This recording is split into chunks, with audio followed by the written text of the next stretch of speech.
Ukrainians, Ukrainian women. In the life of every nation, there's a moment when we all need to speak honestly, calmly, without speculation, rumors, or gossip, without anything superfluous, just as it is, just as I always try to speak with you. This is one of the most difficult moments in our history. The pressure on Ukraine right now is among the most challenging it has ever faced. Ukraine now finds itself facing a very difficult choice, either the loss of its dignity or the risk of losing a crucial partner. It's either the challenging 28 points or an extremely harsh winter, the toughest and further risks. A life devoid of freedom, devoid of dignity, devoid of justice, and we're expected to believe the one who has attacked us, he not once, but twice? We will be expected to provide an answer. But he actually gave it on May 20th, 2019, when swearing allegiance to Ukraine, I specifically stated, I, Volodymyr Zelensky, chosen by the will of the people as President of Ukraine, pledge with all my actions to defend, uphold the sovereignty and independence of Ukraine, defend the rights and freedoms of citizens, adhere to the Constitution and laws of Ukraine, fulfill my duties in the interests of all compatriots, and enhance Ukraine's authority in the world. For me, this is not a mere protocol formality, a tick box exercise. It is an oath, and every single day, to each and every one of its words, I remain faithful. I will never, ever betray it. Ukraine's national interest must always be taken into account. We are not making loud statements. We will calmly work with America and all our partners. We will constructively seek solutions with our main partner. I will present arguments, I will persuade, offer alternatives, but we certainly won't give the enemy any reason to say that Ukraine doesn't want peace, that it is disrupting the process, and that Ukraine is not ready for diplomacy. This will not happen. Ukraine will be working fast. Today, on Saturday and Sunday, all of next week, and for as long as it will be necessary. In a 24/7 mode, I will be fighting to ensure that among all the plans points, at least 2 are not overlooked. This is the dignity and freedom of Ukrainians. For it is precisely upon this that everything else is built, our sovereignty, our independence, our land, our people, and the Ukrainian future. We will and we must do absolutely everything to ensure that the war finally comes to an end and that Ukraine does not face its end nor Europe's demise or the loss of global peace. I have just been speaking with our European colleagues. We are truly counting on our European friends who absolutely understand that Russia is not some distant problem, that it is right here, directly on the borders of the EU, that Ukraine currently serves as the only shield which separates a comfortable European way of life from Putin's ambitions.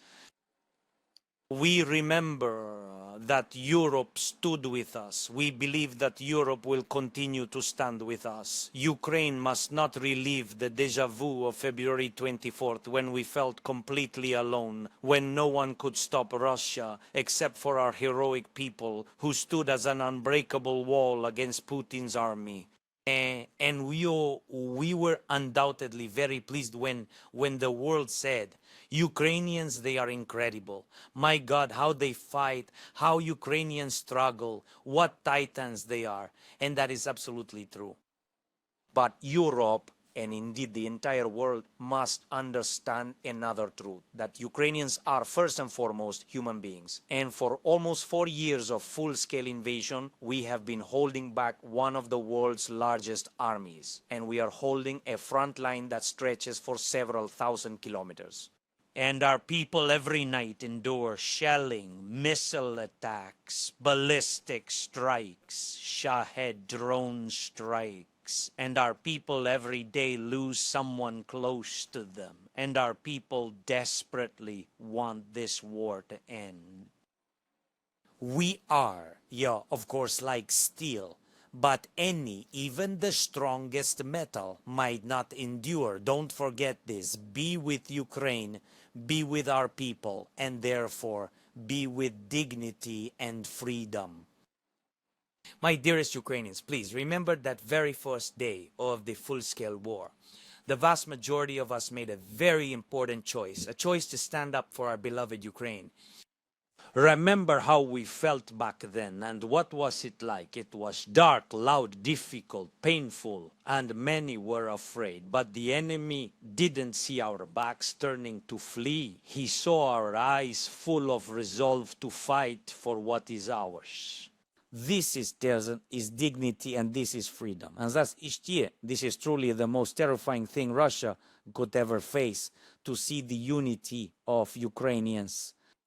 Until that time, our unity was focused on the crucial task of protecting our home from the enemy. And now unity is also essential for us more than ever to ensure a dignified peace within our home. I am addressing all Ukrainians right now, our people, our citizens, our politicians. Everyone must come together, come to their senses, and stop this endless squabbling. We must put an end to these political games. The state simply has to function. The parliament of a warring country must work unitedly. The government of a warring country must work effectively. And all of us together must not forget and not confuse who exactly is today the enemy of Ukraine. I distinctly remember on the very first day of the war, various emissaries were bringing me a range of plans with specific conditions and ultimatums regarding the war's conclusion. They insisted it's either this particular way or absolutely no other. Either you sign this or you'll simply be eliminated. And the acting president of Ukraine will sign it instead of you. How this ended is known. Many of these envoys became part of the exchange pool, and with their proposals and points were sent back home to their native harbor.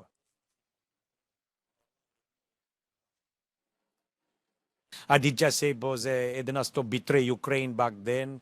I distinctly felt behind my shoulders the support of every single one of you, every Ukrainian man and woman, every soldier, every volunteer, every medic, diplomat, journalist of our entire nation. We did not betray Ukraine back then. We will not do so now.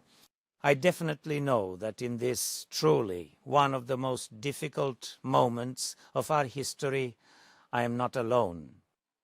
That Ukrainians believe in their own state, that we are truly united, and in all formats of upcoming meetings, discussions, and negotiations with our partners, it will be much, much easier for me to achieve a truly dignified peace for our nation and to convince them, knowing 100% the people of Ukraine stand firmly behind me. Millions of our people who possess dignity, who fight for freedom, and who have earned peace. All our fallen heroes who gave their lives for Ukraine, who are now in heaven and deserve to see from there that their children and grandchildren will live in a dignified peace. And this peace will be truly worthy, genuinely effective, and truly long-lasting. My dear Ukrainians, the upcoming week is going to be very challenging and packed with many significant events.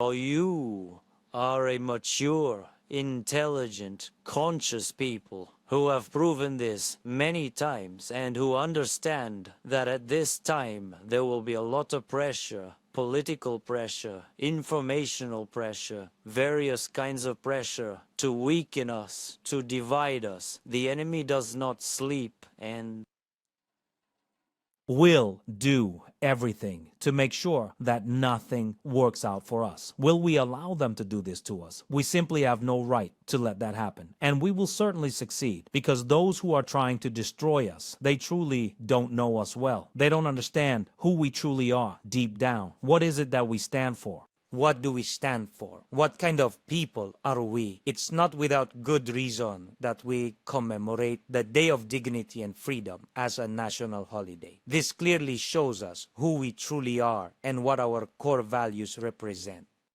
We will work on the diplomatic front for the sake of our peace. We must work unitedly within Ukraine for the sake of our peace, for the sake of our dignity, for the sake of our freedom. And I believe and I know that I am not alone. With me stand our nation, our society, our warriors, partners, and allies. All our people are dignified, free, and stand united. Happy Dignity and Freedom Day. Glory to Ukraine!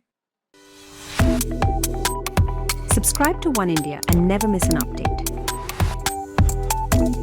Download the One India app now.